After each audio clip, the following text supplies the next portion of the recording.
You're listening to the Autism Weekly podcast. Each week, we share community voices and bring light to stories that increase awareness, acceptance, equity, access, and inclusion. If you haven't already, subscribe to join the Autism Weekly family. I'm your host, Jeff Skibitsky. This week, we welcome Cheryl Poe to the podcast to discuss the critical topic of advocating for Black autistic children in education systems. Cheryl is an accomplished advocate, trainer, speaker, and parent with a wealth of experience. She's the founder of Advocating for Kids, Inc., where she empowers families and educators with the tools they need to support Black and Brown children with disabilities. Cheryl brings a deeply personal and professional perspective to this conversation, and her insights are invaluable for anyone looking to better support autistic individuals. Welcome to the podcast, Cheryl Poe. Hi, thank you. I'm so happy to be here with you today.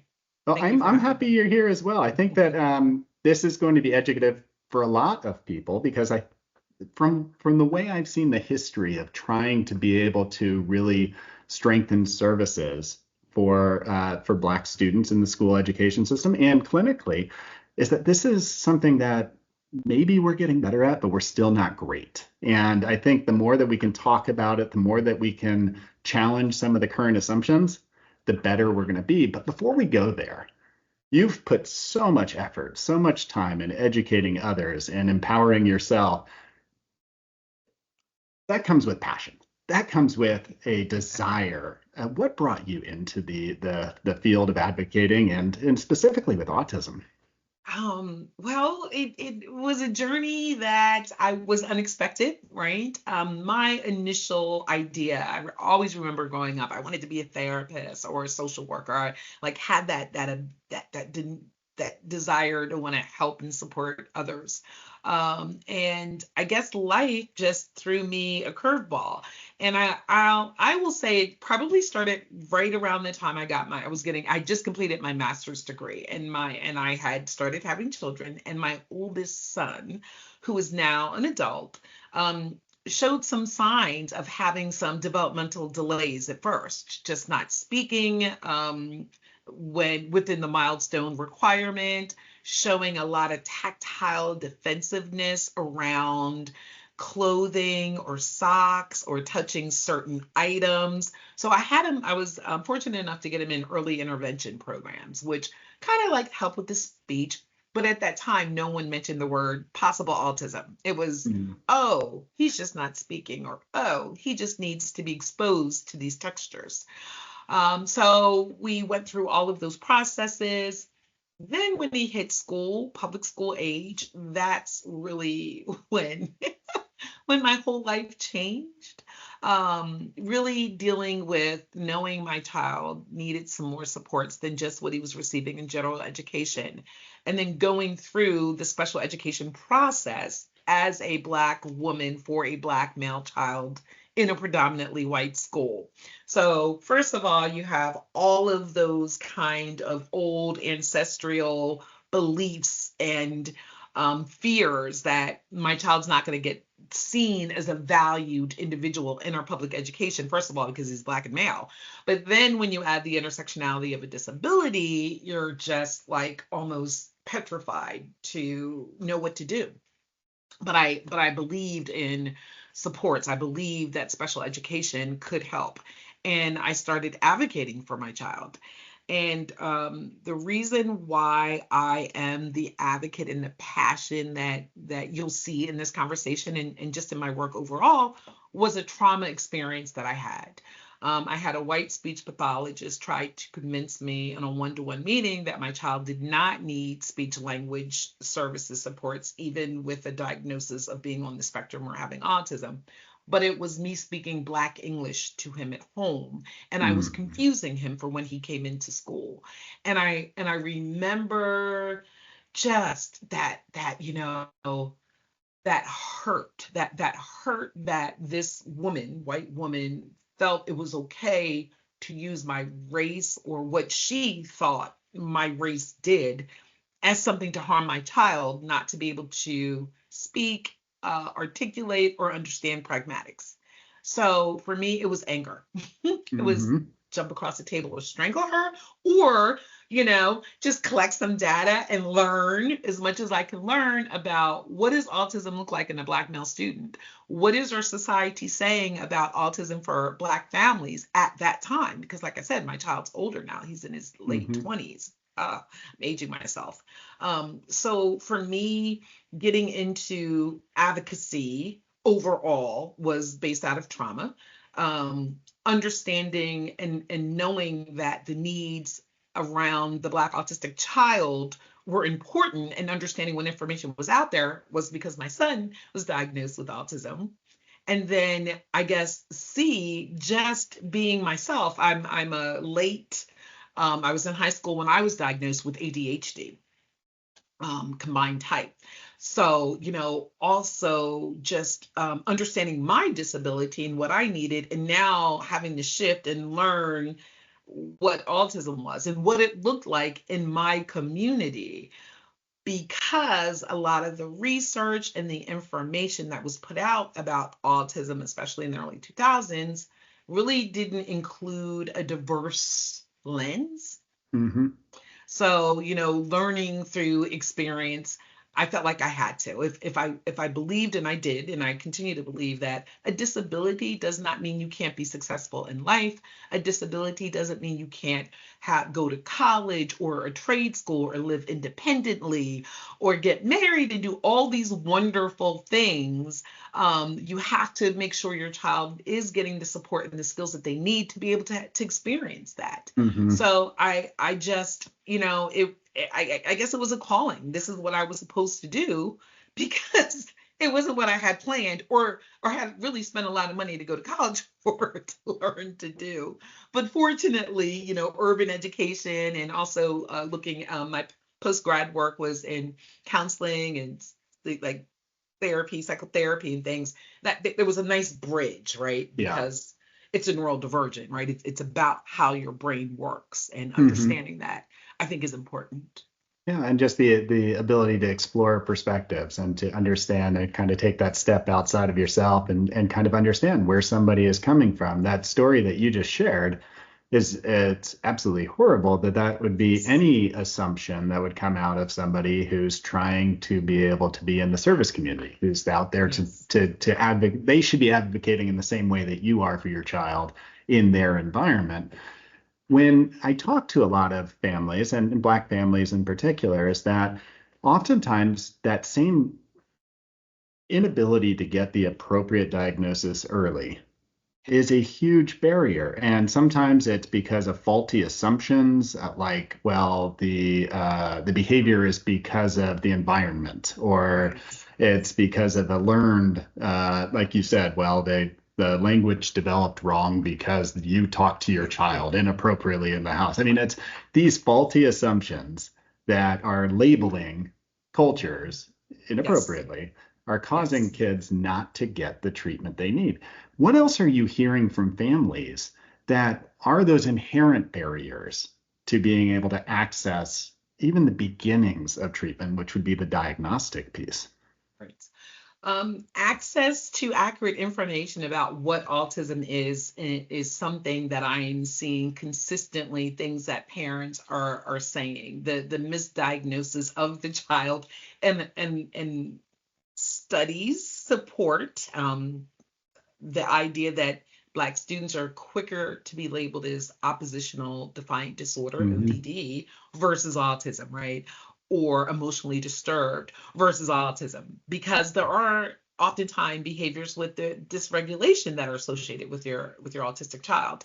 And when Black students, especially Black male students, are engaging in those dysregulated kinds of emotional meltdowns because they're unable to communicate their needs, it is seen usually by white society, which is what is represented in our public schools, as they're just being bad.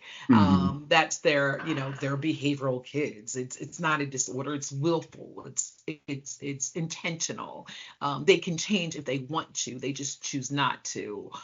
Their family, their parents allow them to get away with that. The parents aren't strict enough. Mm-hmm. It is this intersectionality that I feel is missing in understanding autism overall. The intersectionality of race, whether you're black or brown, whatever brown represents for you, your cultural needs, your language, the way that you interact within your own communities at times can be different than the norm of those that are responsible for diagnosing our children.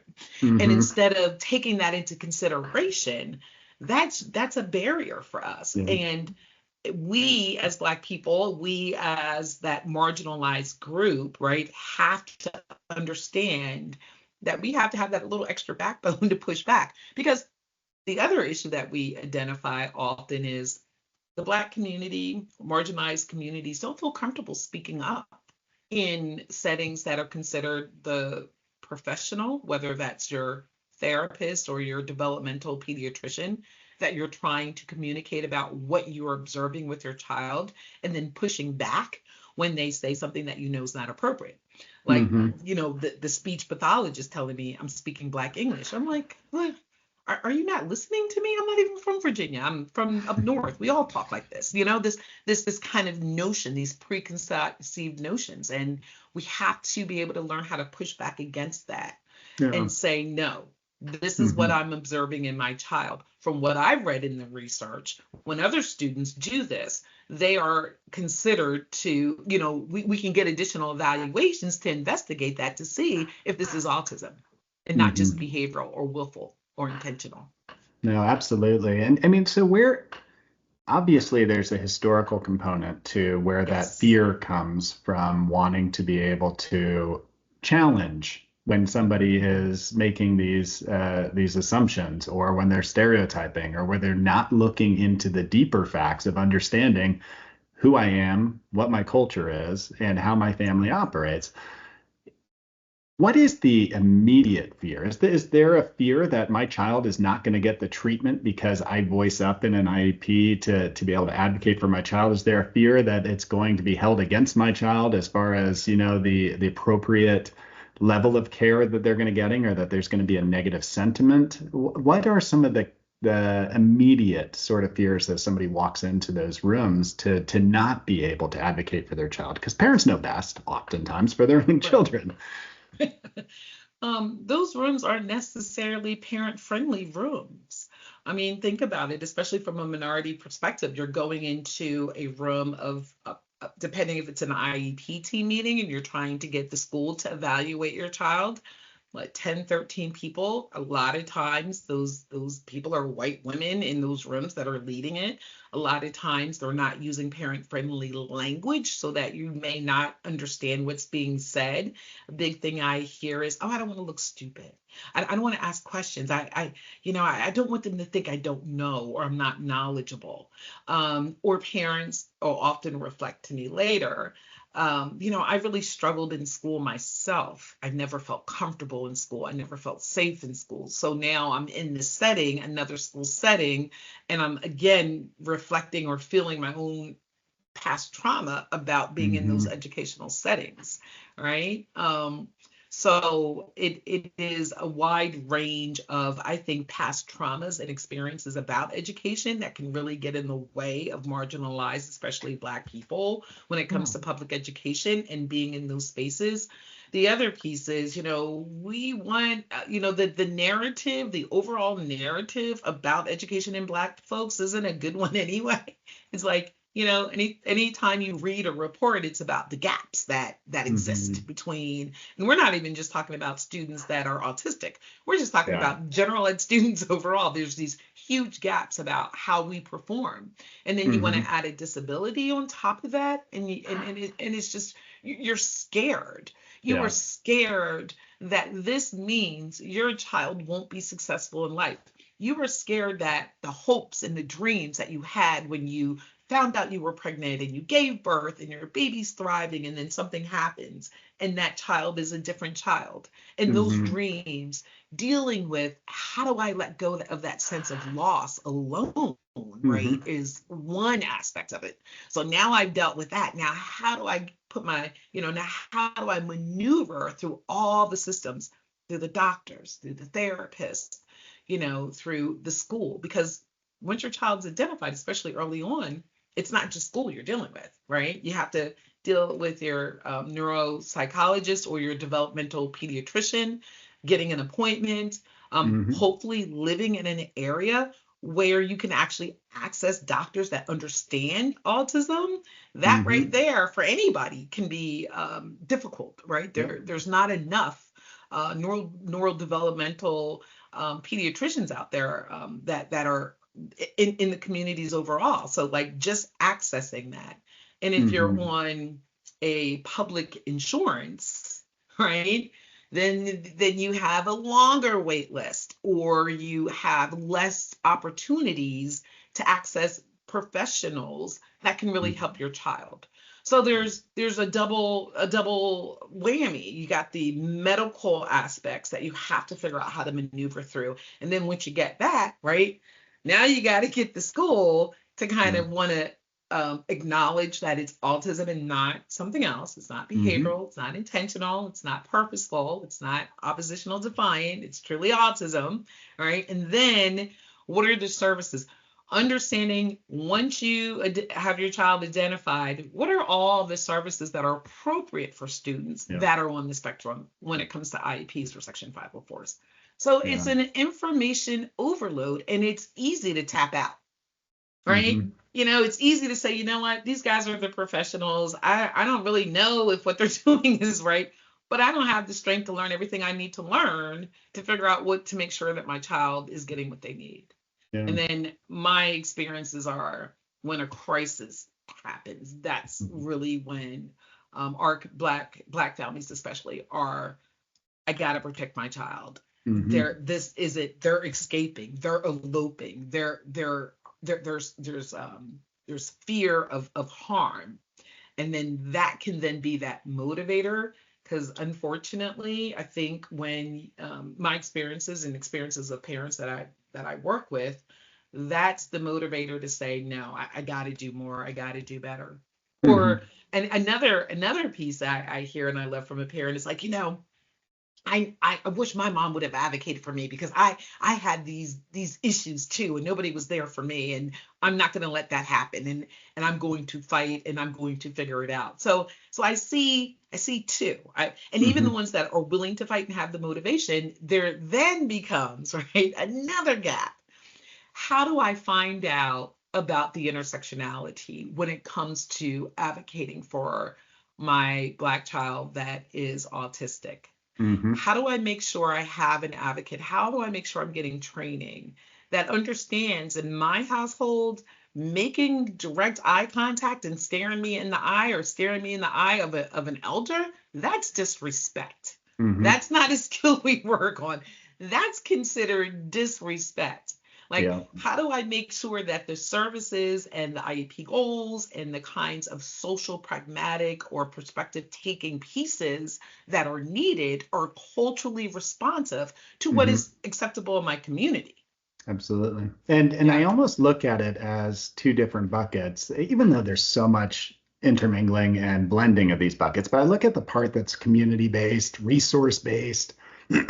And that might be is that you don't have enough clinicians that are Mhm. representative of the communities that they're serving. You don't Exactly. have enough resources to be able to have easy access to care or equitable care as far as, if I go in, am I going to get the same amount of time with my physician? Am I going to get the same amount of time with my psychologist to really understand and to go through things, or has it become almost factory like? um, and then I look at the other piece, the piece that I'd love to be able to go deeper with you in right now, which is understanding on the clinical level, the education level, and the community level, our own personal biases and how to be able to coach around that to be able to help empower service providers and families to be able to make sure that the service is tailored to the individual, it's tailored to their family, and it's tailored to the desires of that community versus trying to say, I know what's right. You have to live like me. You have to Yes. act like me. You have to speak like me. And I'm going to only teach that. And we've done a lot of trainings internally for our clinicians on some of these biases in recognizing and how to be able to adapt in the home. But I think there's a lot more out there that needs to be done in order to make this work well. So when you talk to a teacher or when you're talking to a service provider, what Mhm. are the recommendations that you're making to them on how to make sure that the family feels supported and then that it's not an adversarial advocating, but it's a collaborative advocating that's actually occurring? Yeah. Wow, that's a big question. So I'm going to break that down. Sometimes it has to be adversarial. Hmm. Unfortunately, it really it is. And when I describe it as adversarial, my experiences, I'm going to start with the educators first.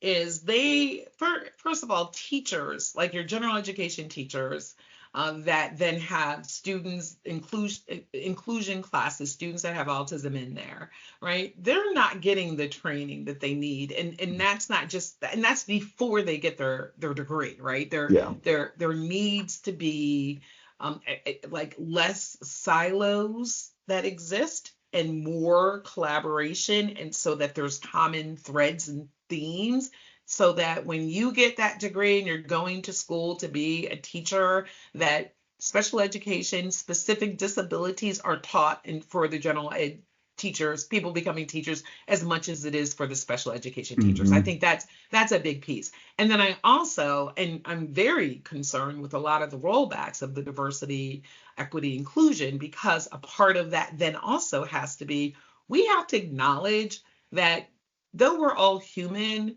we Black communities, Hispanic communities, Asian communities, we have norms and cultures within our own, within our communities, within our lives, how we have to function through a society that doesn't necessarily look like us or accept us or hold our needs at the same level as our white counterparts. Getting other individuals and care providers to understand that and have empathy around that, like have an awareness that being a non-white person in America trying to access the medical professional spaces, trying to access resources and services, trying to get appropriate public education, that it is harder for us. That, Hmm. that there that there's a piece that's been missing forever that kind of puts, I'm going to talk about myself, Black people kind of on their heels and already behind some kind of barrier. And whatever you can do to remove that barrier is Hmm. important, like, Yeah. right? So I think it starts with empathy, understanding our perspective, and a willingness to want to engage with the individual where they're at, Yeah. right? And asking questions, like going to a doctor or going to a therapist that is asking me and curious about what it's like in my household or what are my cultural competency needs, and having being willing to have that conversation and hear me, right? And Hmm. then us work collaboratively to ensure that that's honored. Yeah. That could make a world of difference in for Hmm. everyone, because then the therapist is getting information that they may not normally have access to, because some of it you can't just be taught, right? Yeah. It's about the relationships that you build with people who are differently than you, and then listening to what their needs are, and then figuring out how can I incorporate that into the work that I'm doing with this individual. So Absolutely. I think that is like a beautiful way of how to engage anyone that's marginal around their particular issues. Absolutely. Education is a little bit different, right? It's a structure, it's a system, and it is a racist system. I have to be honest, and I'm not trying to offend anyone, but our public education is based on white supremacy. It is based on the needs, policies are developed, things are viewed through a lens of how to best educate white neurotypical students. So not only is it, systemically racist, it's also systemically ableism, because it doesn't acknowledge that there are people who learn differently that are brilliant. And Hmm. our children with autism have amazing gifts when we allow them to be themselves in a way that is protected, in a way that they're able to communicate their needs, and that might not be verbally, right? We have to be creative around that and making sure that we understand even when they are dysregulated or we're seeing behaviors, they're still trying to communicate a need that they may not have the skills for. So Yeah. how do we engage them with the characteristics that come with autism, along with who they are through their race and through their culture and through their ethnic backgrounds? Yeah. And education, the educational system, it doesn't look at that. And in fact, Hmm. if you look at our recent things that are happening, it's going to be less and less of that. Like, Hmm. less room for differences to be honored, Absolutely. supported. And I think that one of the challenges that you run into is what you're describing is that when a system is set up and it's set to focus on, what they're saying is the appropriate kind of model of care, is that sometimes you're missing how to be able to integrate so many different thoughts, so many different ways and perspectives into the teaching model. Exactly. But when you were talking about that, I mean, some of the things that hit me as a clinician, as a teacher, it's if you are going to be successful in trying to be able to understand how best to serve each of the students, each of your clients or your patients, is that empathy, awareness, asking questions are probably the most important things, is having that humility. It's Yeah. understanding I don't need to know every culture. I need to know how to talk to somebody so they can inform me on their culture, so they can guide me on how to use whatever science is out there Mhm, and mhm. blend it with the cultural awareness to be able to Yes, create the appropriate treatment plan. exactly. And that's the hard part. It's how do we get there? What training needs to be there? How do we invest in that training? And all those pieces, the work that you're doing, I think is what's going to drive those discussions and make people get to that level of thought to say, good clinical care isn't me telling somebody how to live their life. Good clinical care is me using my knowledge of whatever science. Good education care is knowing the education and how to be able to teach. But then the Yes. best care is, how do I individualize? How do I make sure that I'm meeting the person where they're at? So, what advice do you give to parents? Because it's not going to come naturally to every single clinician Right. they're running into or every single teacher. And as Yes. much as you don't want to have patience on something like this, patience is needed because somebody's probably learning that skill at the same time you're asking for them to demonstrate that skill. Right. So, what do you tell families on how to advocate for themselves in a way where that becomes a partnership? Right. Um, there, I instruct them in several ways. First, I like to make sure that my parents have a really good understanding of what their child's specific needs are around their autism, and then finding the resources that support them in a way that culturally represents who they are. Let me give you an example. There are organizations like Autism in Black, where we have Maria Davis Pierre, who is the founder of that. That is a great place where I can refer, and I do at times refer families that are just really struggling with understanding autism and like how they have to shift their whole mindset and their family members' mindsets around what disabilities are and how they can interact with their own families. I mean, for us in the Black community, I know for sure that one of the big pieces that no one really talks about this is just getting our families to accept our children and setting our boundaries and making sure that they understand how to interact with them so they're not causing harm. So to me, that's a really good piece to start with, because once you can do that with your grandmom or your mom or that uncle, about like how to stand up for your child, how to explain what your child's needs, it's easier to shift. It's not easy, but you've had some practice, right? You kind of know what to expect and how to maneuver through that. So that's one piece. Looking at resources like that. There's also there's quite a few other organizations that focus specifically on the needs of the Black and the autistic families, not just your school age child, but adults that are diagnosed late.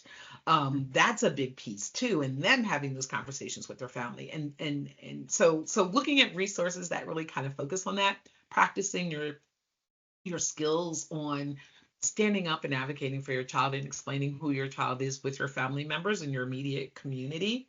And then when you're going then into these medical settings with your doctors, you're able to, because you've practiced and you know who your child is, you believe that you are your child's best advocate, and you have enough knowledge, and you don't know, of course you don't know everything, but you have enough knowledge to understand like what your child's needs are, what their sensory needs are, the things that cause them to be dysregulated that you've observed.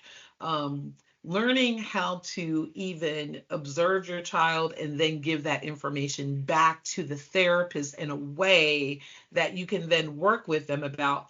But when we do this, this becomes an issue, and why it becomes an issue.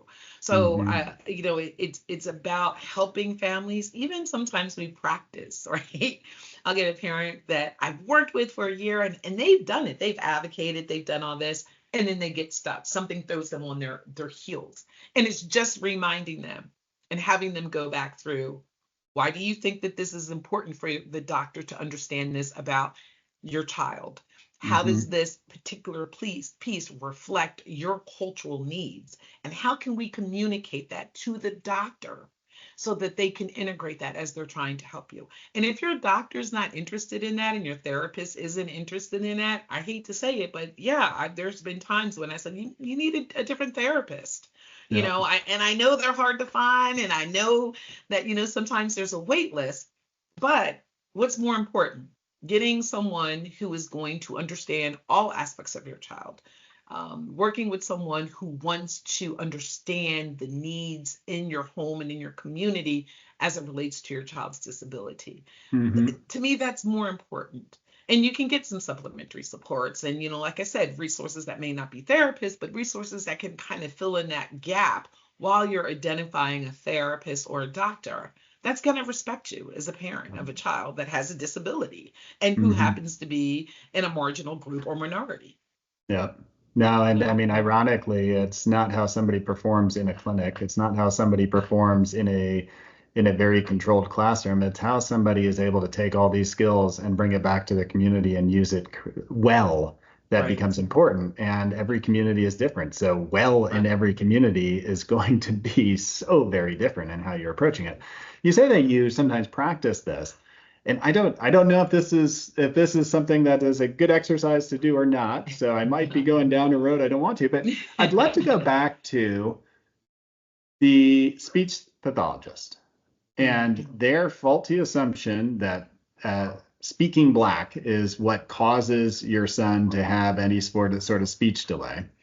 I'd like to go back and kind of from the beginning of, educating and knowing beforehand and what that system would be, all the way to the idea of how that experience was for you talking with that speech pathologist. What should that conversation had looked like? Ooh. um, oh, whew. um, I guess for me, the idea of talking black or speaking black and then confusing my child, I think I so I'll tell you the whole conversation. It went with, I would like to discharge your child from speech therapy. I'm saying, but why? He's still not articulating. He hasn't met the goals. There are words I still can't understand. Like, why would I want to do that? Well, I'm not sure if he really has a speech delay or articulation delay, or if you're just speaking Black English to him and he's confused when he comes into school. My initial thought is, what is it that I'm saying? What words are coming out of my mouth immediately during this conversation with you that reflects a negative kind of talk coming from my Black face? So that was my initial thought. Like, what is she talking about? Um, so maybe not using if she was talking about tenses, or if she's talking about vernacular that maybe the Black community uses in slang, yeah, that makes more sense. But to assume, and yes, I code switch. Most Black people do code switch. However, I'm not a big code switcher because from where I come from, this is how we talk. Um, so even if she was talking about code switching, let's just say she was, why not say that? Why not say, in your community, in your household, are you code switching the way you talk? And this is what I mean by code switching. Does your child hear that? Do you think your child's able to differentiate between when you're saying this and when you're saying that? Have a conversation with me about what you think it means to be speaking Black English. Because when I heard it, I just heard, and then she insulted me because I asked, what do you mean when you say Black English? And her response was, oh, you know how Black people talk to each other at Mm-hmm. the office around a cooler, I think she said, or they went when they're outside smoking. So then Mm-hmm. again, why would you assume that I know my child has an articulation delay? You know, I have a master's degree in urban education. You are putting some of your own bias and assumptions about what Mm-hmm. it means to be Black, even when a Black person presents to you in a way that we're told as Black people we have to present to white people to be Mm-hmm. heard. And Yeah. I'm still getting smacked in the face with my Blackness, right? Yeah. So those are the kinds of thoughts that were going on in my head. And Mm-hmm. then eventually it was just anger. I just saw red at some point. I think I kind of just stopped trying to understand her perspective. I don't think I Mm-hmm. ever really, I think I was more in shock. And then my ADHD, well, what do you mean? Like, that's just something I would ask. Yeah. But But justifiably. I felt like if there was a concern about linguistic differences in my Mm-hmm. community at home with just my community, then say that in a way that doesn't insult me. Yeah. Ask me in a way that is probing and helping you get to the piece that you think I'm doing to prevent my son from being able to articulate clearly. Yeah. Because then we can work around that, right? We Mm-hmm. can kind of work around with, oh, you're thinking like this could be leading to this, and we can work together. But to Mm-hmm. just put it on my Blackness, Yeah. Yeah, no, and that's I'm glad I asked the question, because I think that oftentimes is that folks don't realize how much they're blaming on culture, blaming on race, instead of asking a question, which might be, are there specific words that he's having difficulty articulating right now? Okay, well, if there are, is there anything that might be overlapping within the way that your home environment works, that those words might exactly. be confusing to him? Like, I mean, there's ways to be able to look at it and then be able to establish goals where it's not saying, well, you're wrong for talking that way. You're Right. wrong for having a way that you interact within your community or in your culture. It's saying, okay, are any of these things that are challenging for speech articulation Right. directly related to the way somebody is living their life, which Right. is their life? Like, I mean, it's Right. how do you incorporate the two? Or is this not even us worth working on because this isn't a priority for the family, because this is not a concern we have right now, and it's having these conversations. And I that's the do want to key. give, It wasn't yeah. engaging. It was more Hmm. accusatory. You're Yep. doing this. It's because you're Black, and I'm going to discharge your child because you're messing him up. Yeah. And so you know, yeah, and it hurt. It Oh, really I'm did sure it hurt. hurt. Yeah. And And and it's hard though. I'm at a point now where that's what I had to go through. Like, that's my Hmm. testimony, because had I not experienced that, I wouldn't have used all that energy, because Yeah. anger is energy, love is energy, it's all energy. Use Hmm. that energy in a way to then make sure I know whatever I need to know to ensure that my child is going to have access to the same opportunities to Yep. learn to articulate so he can Yep. be understood by his teachers, and all the other things that we need to be able to do to articulate our words to be successful in life. Yeah, and I think that anytime where you're working with people, it's very important to understand their perspective, their values, how they have perceived or experienced life, instead of just putting it on them that my perceptions, my experience is all that there is.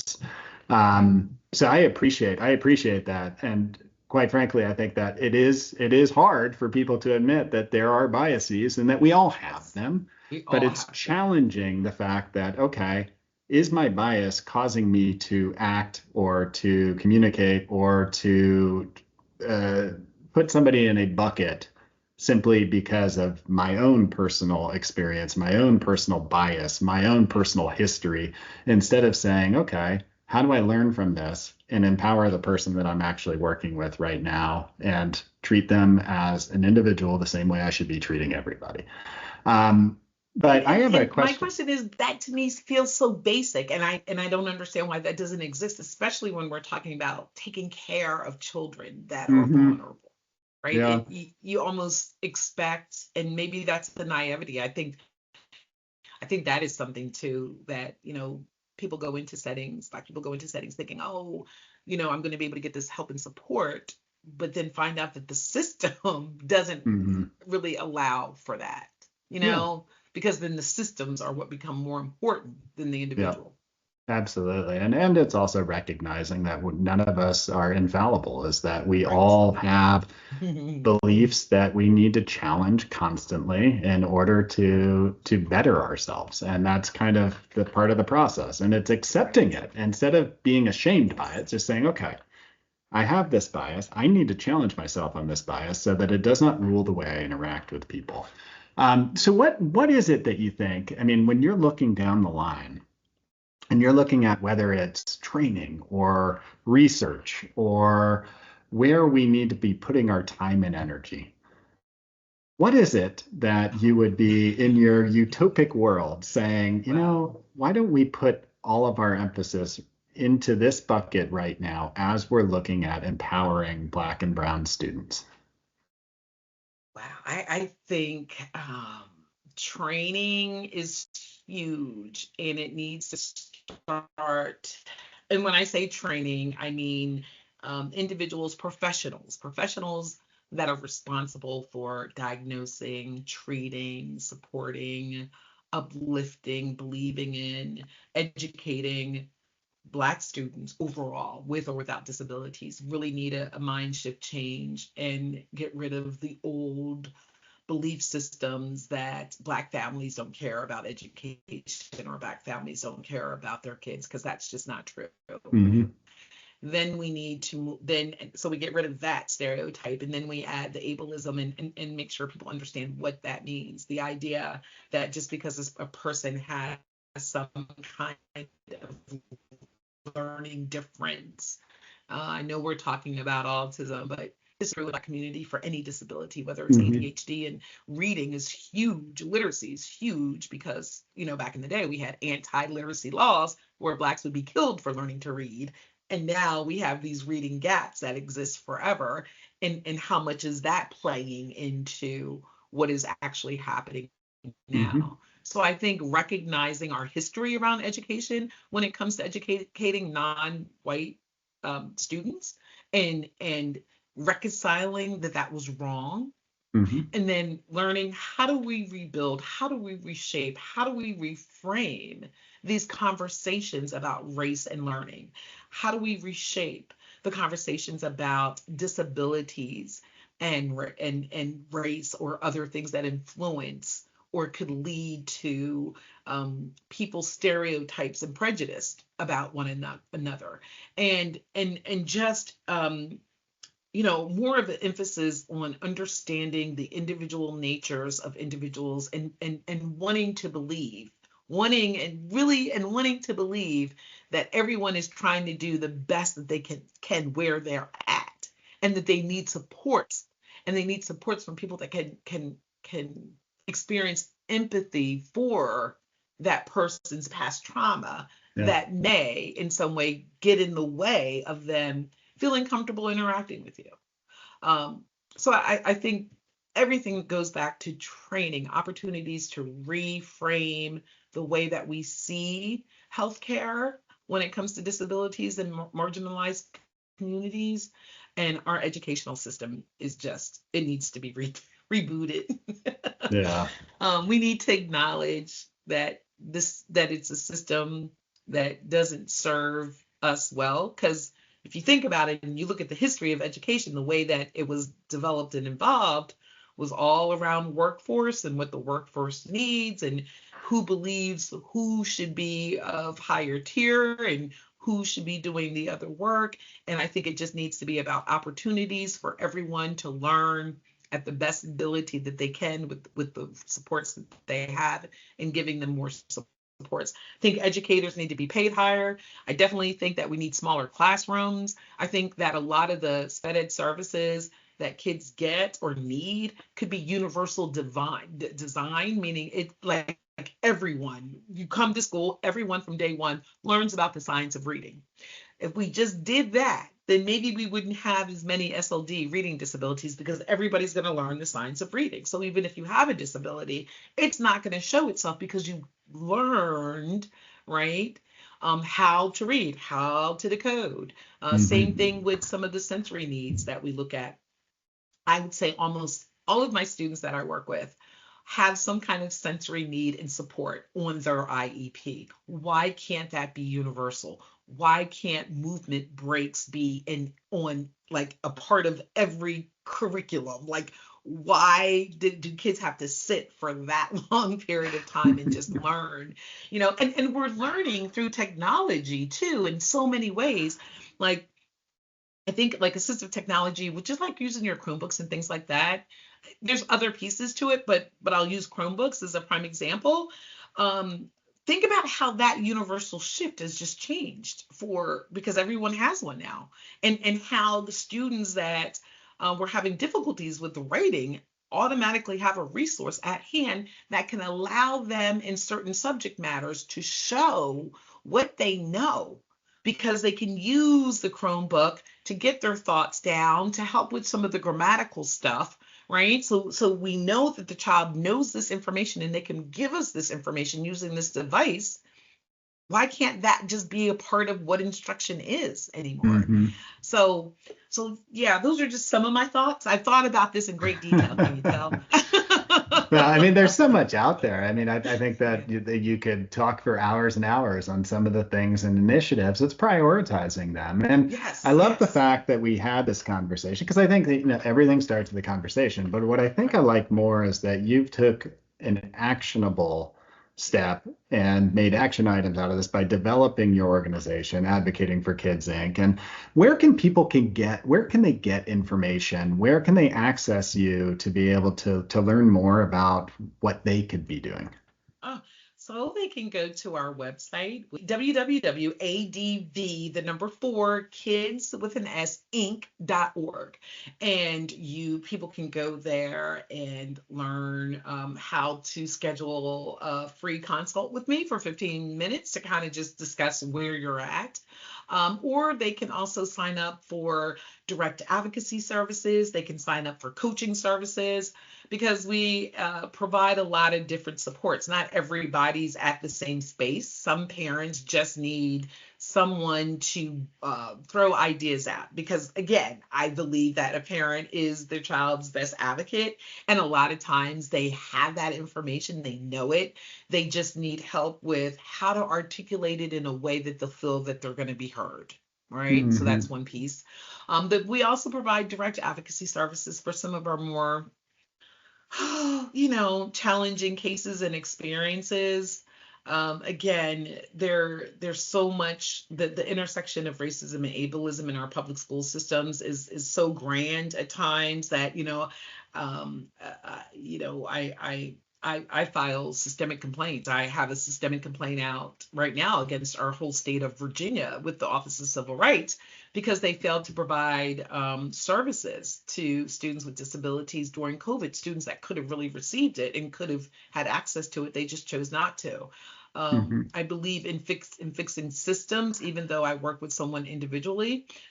So for my individual direct advocacy services, if I have to file a complaint on your behalf, it's usually around a systemic issue. So I'm not only helping that one individual case, but I'm also asking the state to ask the district to fix it so that the parent coming up behind my client doesn't have to go through the same thing, that they don't have to find an advocate to help them just get an IEP meeting or something like that. Um, and then we are in the process of doing community, developing a community. And the purpose of the community is to have parents come in a safe space where they can talk about those intersectionalities. They can talk about racism. They can be upset. They can cry. They can vent, and then they know that they're in a safe space because other people have experienced that. And then we kind of come together and just give them some of the basic information that they need to be successful moving forward. So that is our newest project, is developing our community so that there is a resource, because a lot of times my parents know things that I'm like, oh, yep, I need to add that as a resource, or something I hadn't thought of.